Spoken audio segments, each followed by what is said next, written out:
Moms kitchen ল্যাবে আপনাদের সবাইকে স্বাগত। আজ আপনাদের সাথে শেয়ার করছি বাঙালির অন্যতম একটি সাবেকি রান্না, কাঁচকলা দিয়ে কই মাছের ঝোল। এই কাঁচকলা দিয়ে কই মাছের ঝোল বানানোর জন্য প্রথমেই কড়াইতে দিয়ে দিতে হবে বেশ খানিকটা সর্ষের তেল।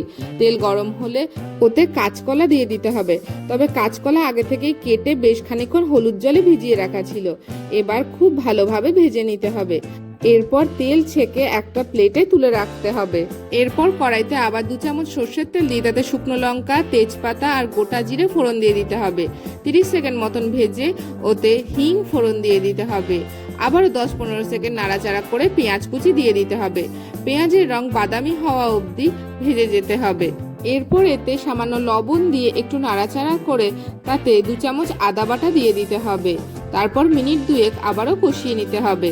এবার এতে একে একে পাকা লঙ্কা বাটা, হলুদ গুঁড়ো, টমেটো পিউরি, জিরে গুঁড়ো, ধনে গুঁড়ো আর সামান্য জল দিয়ে আবারও মিনিট খানেক কষিয়ে নিতে হবে। যখন দেখবেন মশলা থেকে তেল ছাড়ছে তখন বুঝবেন কষানো হয়ে গেছে। এবার ওতে বেশ খানিকটা গরম জল দিয়ে দিতে হবে। তারপর একে একে ভেজে রাখা কই মাছগুলো ওই ঝোলে ছেড়ে দিতে হবে। ঢাকনা চাপা দিয়ে কিছুক্ষণ রান্না করে নিতে হবে। তারপর ঢাকনা তুলে ভেজে রাখা কাঁচকলা দিয়ে আবারও ঢাকনা চাপা দিয়ে মিনিট 10 রান্না করে নিতে হবে। ঢাকনা তুলে হাত ভরে ধনেপাতা কুচি ছড়িয়ে মিনিট 2 রান্না করে নিতে হবে। তারপর ঢাকনা তুললেই তৈরি হয়ে গেল কাঁচকলা দিয়ে কই মাছের ঝোল।